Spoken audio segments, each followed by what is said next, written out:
Ha? Ganyan na yung sinabi mo sa akin nung binigyan kita ng 10,000 eh. Tapos ngayon, pagbalik ko, sasabihin mo, ay papa-admit mo na naman. Baka pagbalik ko na naman sunod na araw, halimbawa, magbibigay na naman ako ng, ngayon sinasabi mo na naman, ipapa-admit mo na. Kung magbibigay ulit ako ng pera. Baka pagbalik ko na naman, hindi na naman ma-admit. Kayo po bilang tatay, kung sabihin mong ayaw niya magpadala sa ospital, iyak ng iyak, hindi. Parang hindi ako naniniwala sa mga alibay mo tayo. Magsabi ka ng totoo sa akin, ano yung problema, bakit hindi nyo siya dinadala sa ospital? Ano ba ang talaga ang sinabi ng doktor? Sa nakikita namin sa GCash, mayroon na po kami nakikitang 50,000.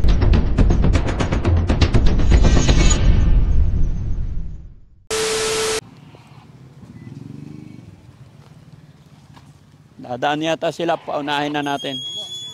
Sige po. Hello po.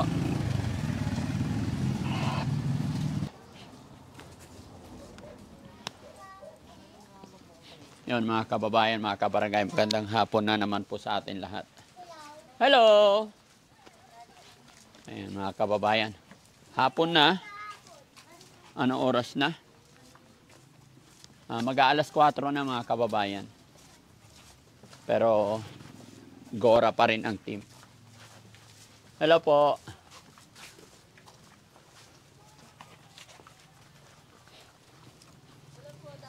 Hello po.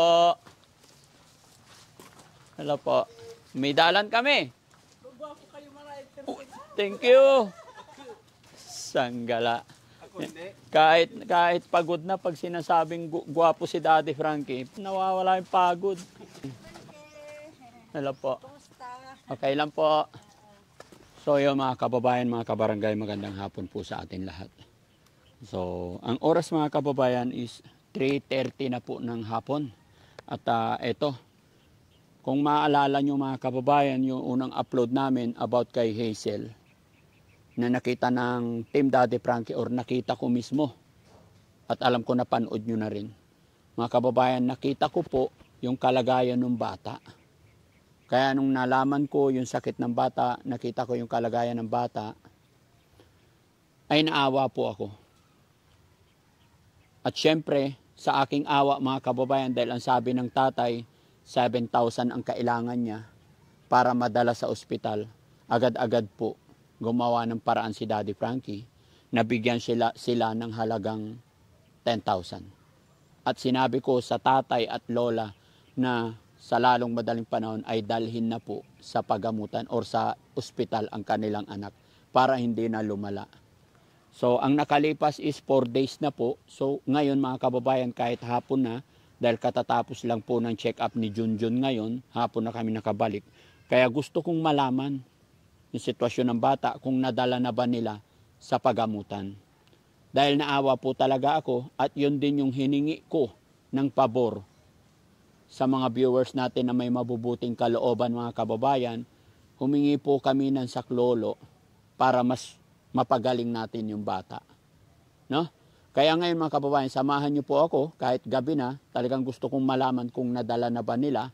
At ngayon pa lang mga kababayan, sa mabilisan at agaran ninyong tugon sa panawagan ni Daddy Frankie, panawagan din ng pamilya, ay ngayon pa lang magpapasalamat na po ako sa mabilis ninyong tugon sa aming panawagan. Maya-maya lamang mga kababayan ay maririnig ninyo kung sino sa ating mga kababayan ay napakabilis tumugon. No? So mga kababayan, samahan nyo po ako para malaman natin kung nadala na ba nila yung bata. Tara, let's go. Kaya,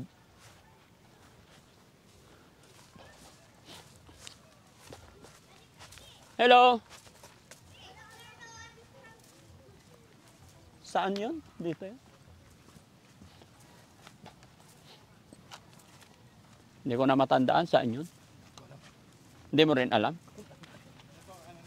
Kanan. Hello po.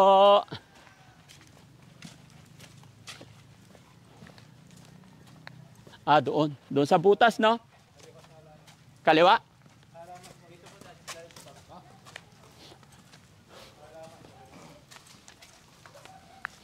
Halaman, kaliwa. Oh, dito.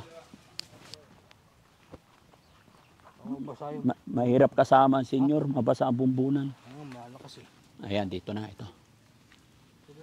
Oo, dito daw.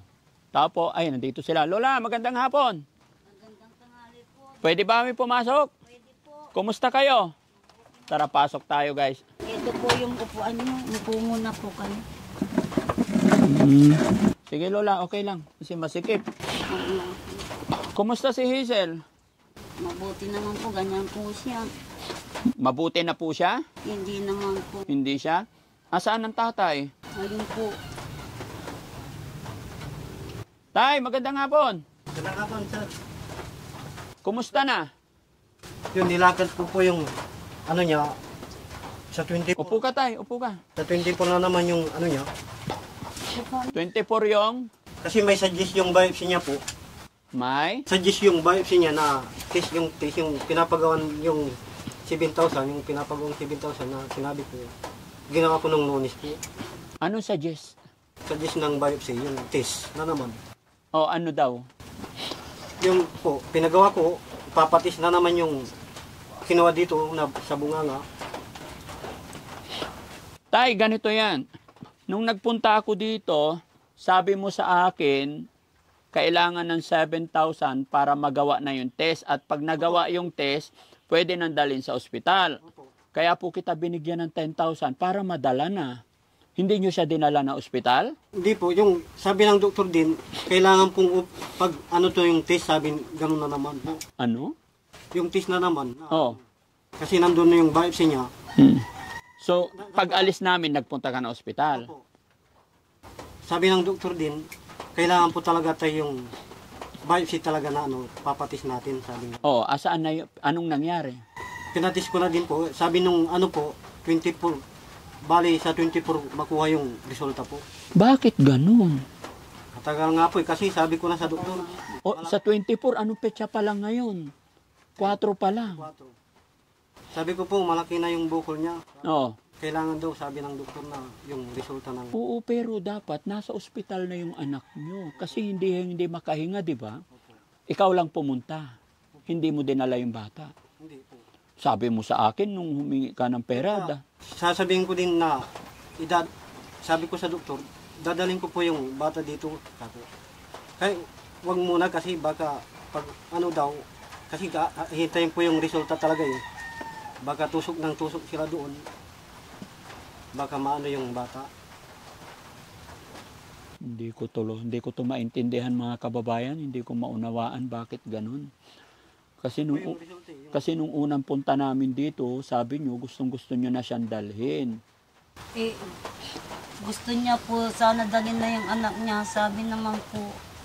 Yung mga doktor nga eh, yung sabi ng doktor kasi. Wag daw po muna, sabi ng doktor. Kahit doon na lang muna, hintayin na lang. Sabi mo, Lola, nung nagpunta ako dito, babalik sa pitsa 22. Eh kung hintayin pa natin yung 22, sabi mo, mamamatay na. Eh ngayon, nadagdagan sa 24 pa. Nadagdagan pa po. Kaya Nandun po sabi yung ko, ano, paano na natin, yung- pagmit na natin, anak. Sabi, Binayadan ko po eh, na ano nung, yung 7,000 po. Binayaran mo na yung 7,000. Doon sa biopsy, kasi may just suggest doon sa biopsy na kailangan po yung CD34 tas K64 na ano na naman test niya.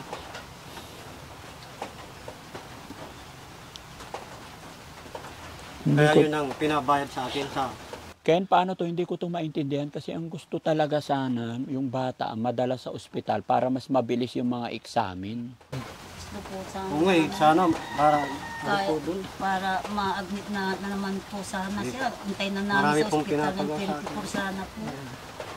Pakita ko po yung ano sa inyo, kung ano, yung resulta ng ano po, biopsy po. Para maintindihan nyo, parang hindi ko maintindihan yun. Trabaho ng doktor yun, Tay. Kayo dapat nakakaalam lahat kung ano explain ng doktor. Yung mga sulat doktor, hindi namin maintindihan. Pasensya na po kayo. Ako, nagwo-worried lang ako kasi sa usapan natin sa sitwasyon ng bata.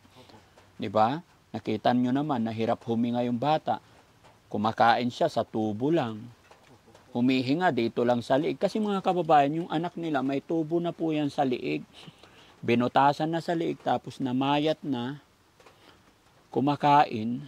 Kaya lang, hihintayin pa yung 24. Matagal pa po yung 24. Ha? Matagal pa po. Yun yung binayadan ko kasi na yun yung suggest ng Pero tay, kung dadalhin mo tong anak mo, ayaw at sa gusto niya, pag dinala mo sa ibang hospital yan, ngay, walang pera kasi po. Ano po, kasi binayad ko na yung ano. ganyan na yung sinabi mo sa akin nung binigyan kita ng 10,000 eh. Tapos ngayon, pagbalik ko, sasabihin mo, ay papa-admit mo na naman. Baka pagbalik ko na naman sunod na araw, halimbawa, magbibigay na naman ako ng, di ba? Nung pumunta ako dito, nagmakaawa ka na i-admit na. Kaya sabi mo, 7,000 lang. O yun nga, kaya Oh, binigyan kita ng 10,000 para ma-admit na. Ngayon, sinasabi mo na naman, ipapa-admit nyo na. Kung magbibigay ulit ako ng pera, papa-admit mo na. Baka pagbalik ko na naman, hindi na naman ma-admit. manggaling kasi marami pong pinapagawa ng doktor ko eh. Hazel, kumusta ka na? Okay ka lang? Kumusta pakiramdam mo? Kumain ka na?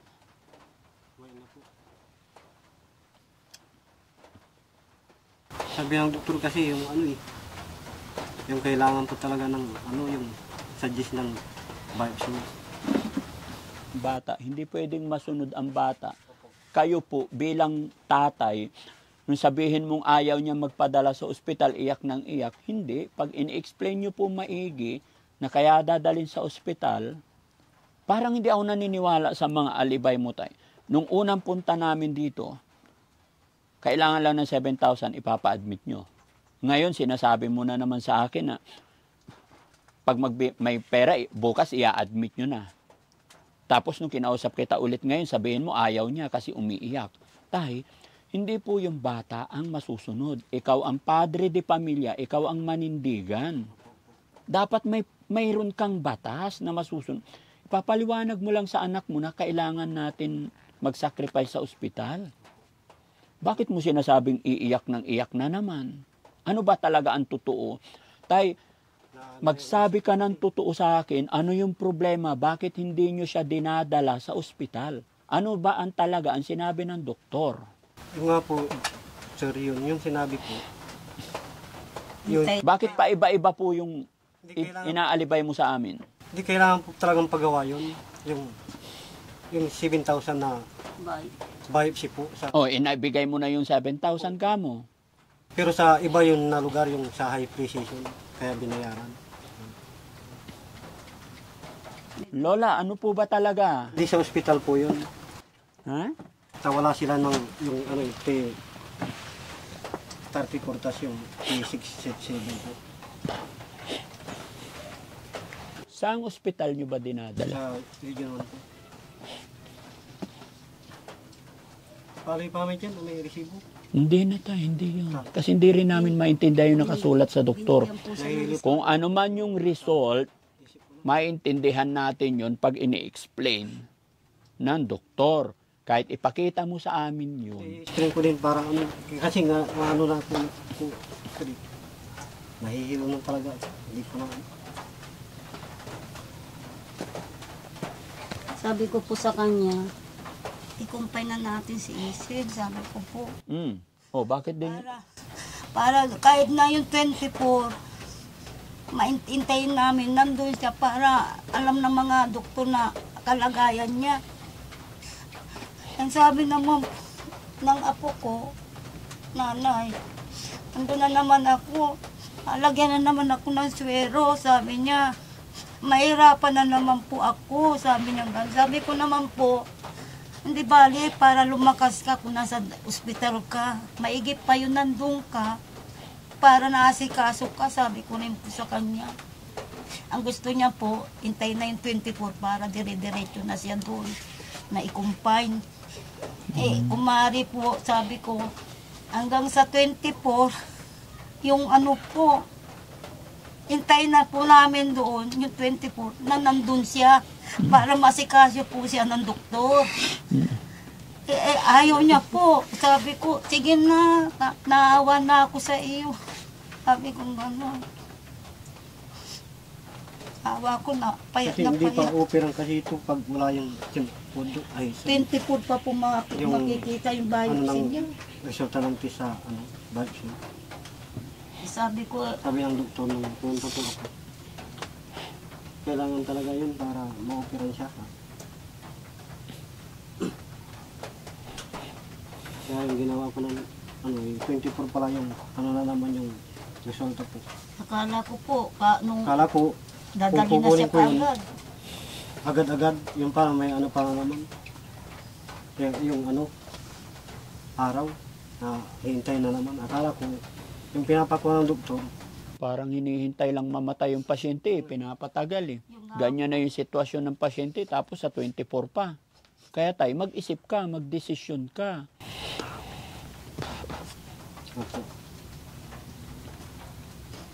Kaya sabi ko po, i-combine na namin kahit yung 24. Oh, yun Lola. Tama yung desisyon mo Lola, bakit hindi ikaw ang nasunod? Matagal pa po yung 24. Sabi ko, mag-ano ka na ng sa... Ba pagdating ng 24, sasabihin na naman nila sa petsa 25 na naman. Next month. Nandaan ako dun. Para akong tanga din na dun. Para din tanga ako na sinasabi ng doktor na ayaw ko na. Saang ospital yon? Sa region naman po. Doktor sa Region 1. Yun nga, pinapaano po yung test na naman sa biopsy. Kasi may suggest po dun. Hindi suggestion, baka request na ipapagawa. Oo, yun. Guys, tulungan nyo ako mag-isip kasi Narilito na din ako eh. hindi ka dapat malito kasi ikaw ang tatay-tay. Kung ano yung desisyon mo, yun talaga dapat. Umaasa ako sana, kaya nga ako bumalik sana, kung nandoon na, di susundan ko sana. Bukas po, iano na namin. Sabi ko, magano ka ng Kahit hintayin na ambulansya. namin natin yung niya. Mag-request ka na Dapat. ambulansya. Dali na natin bukas. Doon na natin intayin. Sabi ko po sa kanya. Kailan pa po namin iintayin, Daddy Frankie, kung yung 24. Tagal pa po nun. Sabi ko mamaya, yung apo ko mahina na. Maintay pa po namin yung 24. Sabi ko, iano na natin sa ospital. Kahit na doon na natin tayo 24 para yung anak mo masikaso ng doktor. Sabi ko kaya sabi ko po sa kanya kanina, ay anak, mag-ano ka ng ambulansya bukas, dadali na natin siya bukas ng umaga, para masikaso siya doon, kahit na hindi siya masisikaso ng mga doktor, sabi ko po. Hintayin na natin doon yung 24, kasi nakikita ko po yung apo ko, talagang payat na. Kaya sabi ko, bukas po, kumuha siya ng ambulansya para madala namin siya doon na namin hintayin yung 24. Sir, talaga, totoo, sinabi ko sa kanya, hintayin natin yung sabi ko, 24, matagal pa yan. Baka mamaya, sabi ko, anong mangyari sa anak mo, tsaka natin itatakbo sa ospital. Ang layo-layo ng binlok, sabi ko ganun.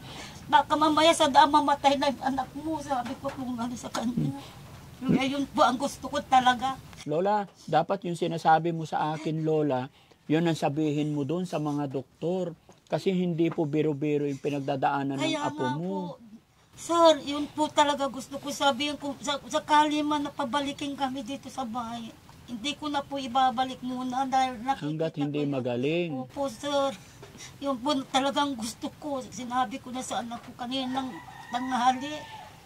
Hindi ko nakikita mo yung anak kong ganyan na po. Anak, naawa na talaga ako. Sabi ko gano'n.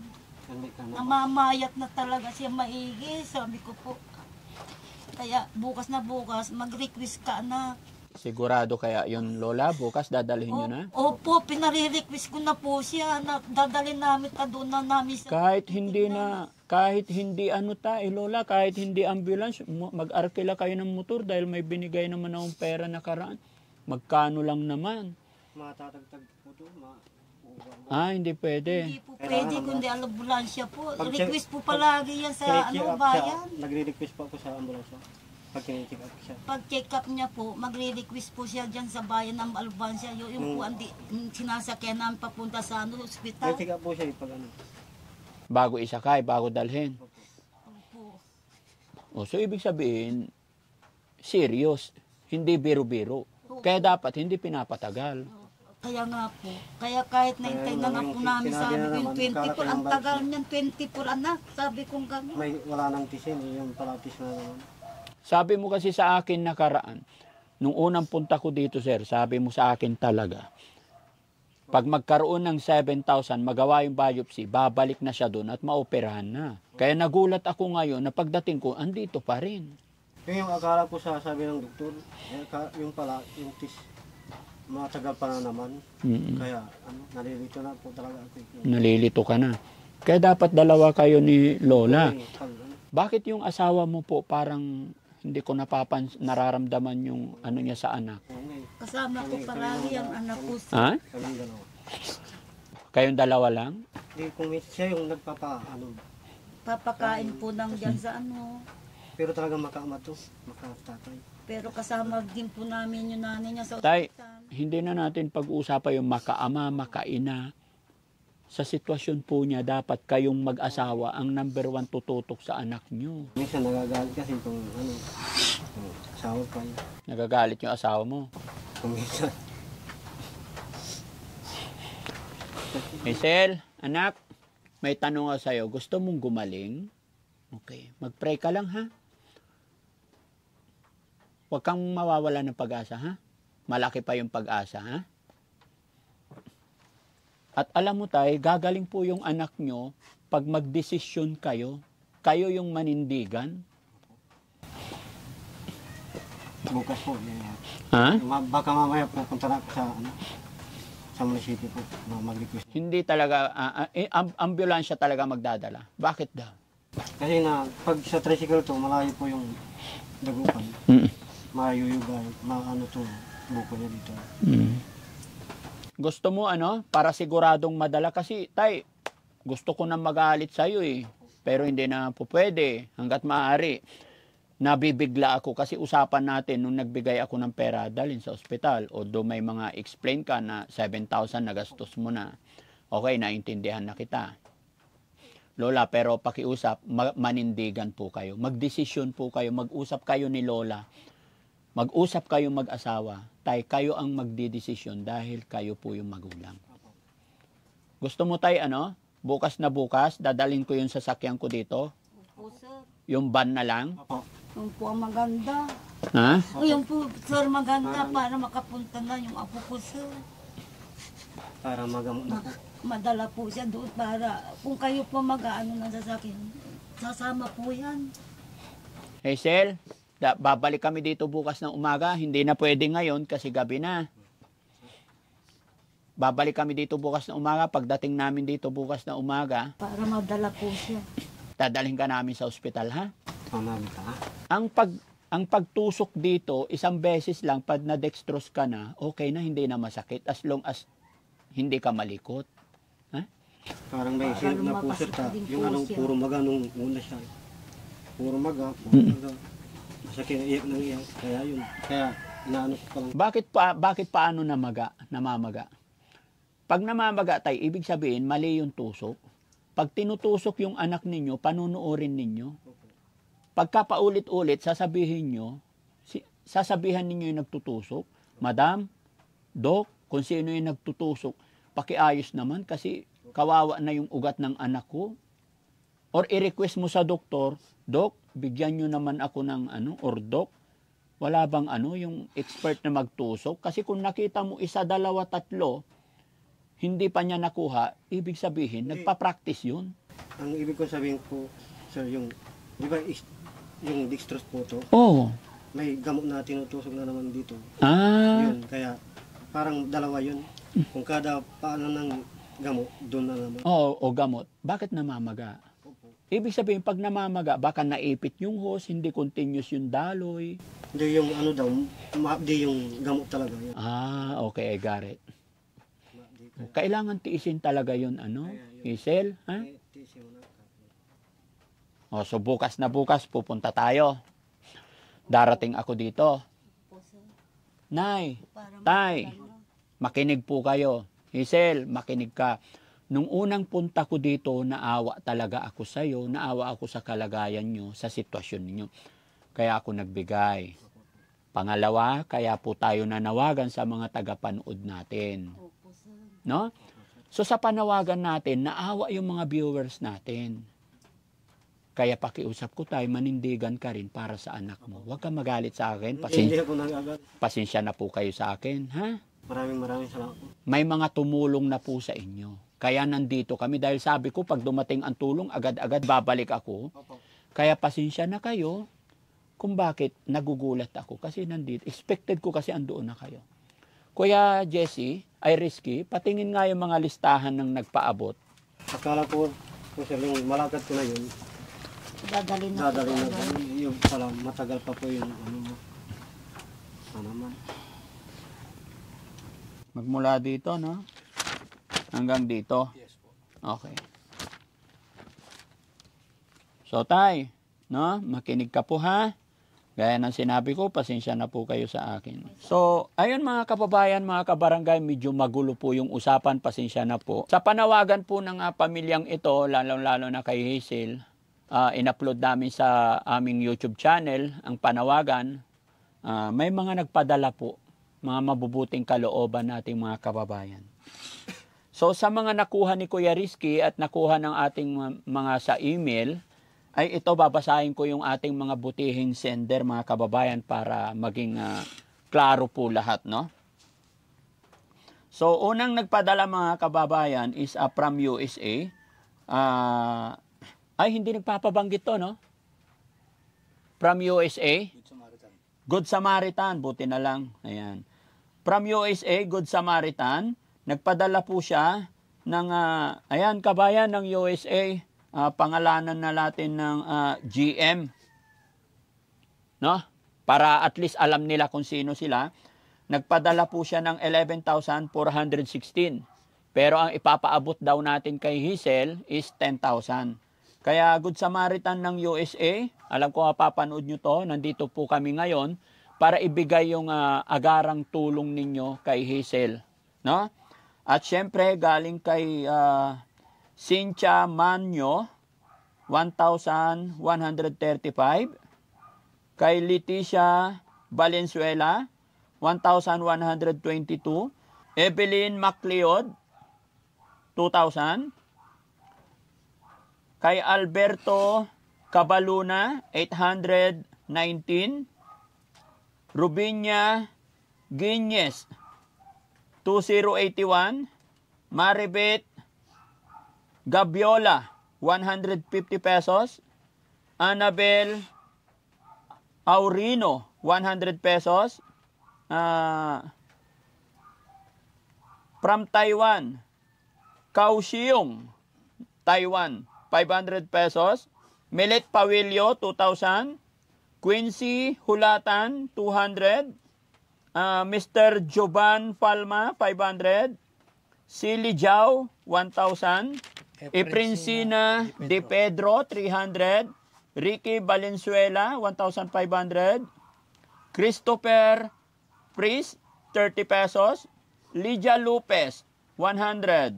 Kay Roland, kung ano yung mga sinasabi nila mga kababayan, minsan sinasabi namin, binibigkas namin para ma-notify nila na nabanggit namin sila, ha? Kaya pasensya na kayo. 1,000 pesos kay Roland. Last na. Ha? Okay na yan. Ito kay ano to, kay Maricel to. Vlogger to si Roland. Thank you so much, Idol Roland, ha? So yun, Nay, yung mga nabanggit namin, yun yung mga nagpadala through GCash. Tay, tapos meron pang dumating dito habang nasa biyahe kami. Tapos eto mga kababayan, meron pa ditong nagpadala from Luna Santos. Pero mga kababayan, itong Luna Santos, hindi pa namin na-check kung kanino niya ibibigay, no? Pero GCash naman ang panawagan namin ngayon dumating, so sa Makatwid para kay Hazel yan, no? Kaya from Luna Santos ng USA, nagpadala po siya ng 5,693. And then kay Elsa Kudit ng USA din po, nagpadala rin po sila ng 3,000 pesos. No? Bagamat yung iba dito mga kababayan may dumarating pa po, At hindi pa po dito natatapos yung audit namin. In-audit po ng Kuya Rizky at saka aking editor, chinichik sa email. Pero gaya ng sinabi ko, dahil buhay ang hinahabol natin, kaya minadali ko pong magpunta dito. No? So, Nay, Tay, bukas pupunta na po kayo. Yung mga nabanggit ko is ibibigay ko na sa inyo para mapag-prepare kayo. No? So, yun mga kababayan, mga kabarangay, no? Gaya ng aking sinabi, bagamat hindi pa namin na-audit lahat kasi until now po, may mga dumarating pa po na pa 20-20, pa 50-50. Yung mga yun po, yung mga 300, 200 is hahanapin pa ng aking mga kasamaan para makompute lahat. Pero sa ngayon mga kababayan, dahil gaya ng aking sinabi, buhay po ang hinahabol natin para ma-admit na si Hazel. Kaya laking pasasalamat ko sa inyong lahat mga kababayan, lahat ng nagpadala, na sa agarang tugon ninyo po kay Hazel. Pero eto, Tay, Nay, sa nakikita namin sa GCash, mayroon na po kami nakikitang 50,000, 50,000. Opo, maraming salamat. Mga kababayan, eto, ganito po karami kaagad yung tulong na dumating para kay Hazel, para sa kanyang operasyon, para sa kanyang, para mapa-admit na po siya. Kaya maraming salamat. At bibilangin ko, Nay, bibilangin ko sa iyo ha. Kamay mo po, Nay. Ha? Opo. 1, 2, 3, 4, 6, 8, 10, 12, 14, 16, 18, 20, 22, 24, 25,000 yan, Nay. Bibilangin ko rin to, Nay, ha? 1, 2, 3, 4, 5, 6, 7, 8, 9, 10, 11, 12, 13, 14, 15, 16, 17, 18, 19, 20, 21, 22, 23, 24, 25. Total na 50,000. Opo, sir.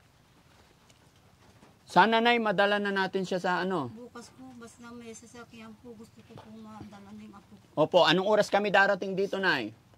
Bahala po kayo, sir, kahit anong oras po, basta makarating po kayo dito. Sige, pagdating namin, naka-ready na po kayo, ha? Bago mag alas 8 ng umaga, andito kami. Opo, sir. Salamat po, Daddy Frank. Tay, gaya ng sinabi ko, manindigan ka, magdesisyon ka para sa anak mo. Tay, ano pong masasabi mo sa natanggap mong blessing galing sa ating mga kababayan na naawa sa kalagayan ng iyong anak na si Hazel? Maraming salamat po sa mga tumulong po sa anak po. Sana po pagkaano kayo ng Diyos, si God, para umaba din ang buhay niyo. Maraming salamat po. Ni Nanay, Nay, anong masasabi ni Nanay na madadala na po sa ospital yung anak nyo? Ay, apo nyo? Marami pong salamat sa mga nagbigay po sa amin tulong, yung mga malalaking puso. Malaking bagay na po itong binigay nyo sa amin para gumaling po yung apo ko. Kasi po talagang gusto namin mabuhay siya. Kaya kung maaari po, yung pananawagan namin, bahala na po ang Diyos sa inyo na bumalik ulit yung perang binibigay nyo sa amin. Diyos na lang po ang bahala sa inyo. Yun lang po ang ano ko. Hindi lang po yan, Lola. Hindi lang yan. Kasi mga kababayan, babalik pa rin naman kami dito bukas. Alam ko, gaya na aking sinabi kanina, meron pa. Malaking salamat po sa mga biyayang binigay sa amin, mga malalaking loob na puso. Salamat po sa kanila talaga. Malaking bagay po ito sa amin, mag-ina, para yung apo ko gumaling talaga, para mahabaan pa yung buhay niya. Opo. Tsaka mag-pray lang tayo, Lola, ha? Opo. Wag lang tayong susuko. Gawa lang tayo ng paraan. Kung ano yung pinapalakad nila, gawin na po para mas mapabilis. Kasi kung hintay-hintayin mo lang tayo, yung 24 ng 24 nila, walang mangyayari, ano? Yes. Papasalamat kami kay Daddy Frankie. Opo. Hazel, ba't ka umiiyak? Okay ka lang? Huwag kang mawala ng pag-asa, anak. Hindi ka namin pababayaan, ha? Hindi ka pababayaan ng nanay at tatay mo, tsaka lola mo, ha? Bukas na bukas, nandito kami para dalhin ka na namin sa ospital, ah? Okay? O, sige, wag ka na umiyak kasi mahirapan kang huminga. No? So, yun mga kababayan, mga kabarangay, para hindi na masyadong pagod at mapagpahinga na rin ang team. Dahil bukas na bukas po, ito ang magiging first mission namin. Dahil hindi, pahirapan nga po. Mga kababayan, muli po, pagpaumanhin at pasensya na po kayo. Talagang medyo nagkakaroon kami ng hindi pagkaunawaan ni tatay. Pero wala tayong gagawin dito mga kababayan, kundi unawain lola, si tatay. Gawa lang siguro na talagang pagod na sila. Gaya ng sinabi ni tatay, hindi naman sila knowledgeable. Minsan po, kulang sa kaalaman, sorry po, no? Kaya hindi nila alam. Kaya tayo na po mismo ang magdadala, i-assist natin sila bukas para ma-admit na po si Hazel. At hanggang ngayon mga kababayan, kami pa rin ay kumakatok sa inyong puso sa mga nais pa rin magpaabot ng tulong. Lagay ko pa rin yung GCash ko dyan at muli po ako'y magpapaalala. Wala po kaming inuutusan ibang tao. Sa GCash na ilalagay ko, nakapangalan lang po Daddy Frankie Bugarin lang po. Wala pong iba. Kaya mag-ingat po kayo sa mga manloloko, mga mapagsamantala.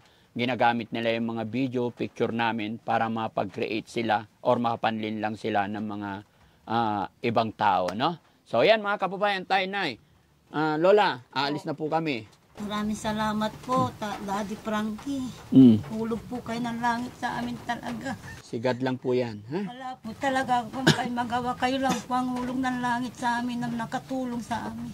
Dan yung mga nagbigay po dito. Yes. Marami po salamat. Yung mga malalaking puso talaga na nagbigay sa amin para maduktukan ang buhay ng aking apo. Mapagaling po namin siya. Bukas, dadalhin na po namin siya sa ano. Bukas na bukas, andito kami Lola, ha? Opo, sir. Pagdating namin na, nakaready na kayo, ha? Tay, alis na po kami. Hazel, ha? Alis na kami. Bukas, ha? Maraming salamat po. Laban lang tayo, laban lang. Okay? Sige. Sana gumaling ka na, may pera na pang pangpagamot sa iyo. Salamat sa mga nagbigay sa atin ng pera at mapapagaling ka na. Maraming salamat sa kanila, yung mga nagbigay sa awa ng Diyos at yan silang binigay sa atin. Bukas, dadaling ka na namin sa ospital para mahaba pa ang buhay mo. Yan lang nga po. Gusto ko mabuhay ka talaga. Kaya maraming salamat talaga sa biyayang binigay po sa amin na tulong. Sana maibalik ng Panginoon sa kanila yung mga binibigay nila sa amin na tulong. Marami pong salamat. Huwag ka mag-alala po. Tibay lang ang loob para gumaling ka. Galing ka rin, ano? Lakas ang loob mo para gumaling ka. Bata ka pa. Ang Diyos marunong yata sa panalangin po rin namin. Bakit kung meron kagad kaming sa aking apo. Salamat po para madala namin sa ospital ng apo ko. Sige Lola, huwag ka na mag-alala, ha? Laban lang, pray lang tayo. Ha? Magtiwala lang tayo kay God, no? Huwag tayong magdalawang isip pagdating sa Panginoon, ha? Kailangan na 100% magtiwala tayo kay God. Wala na pong iba. Ano po, Lola? Sige, alis na po kami.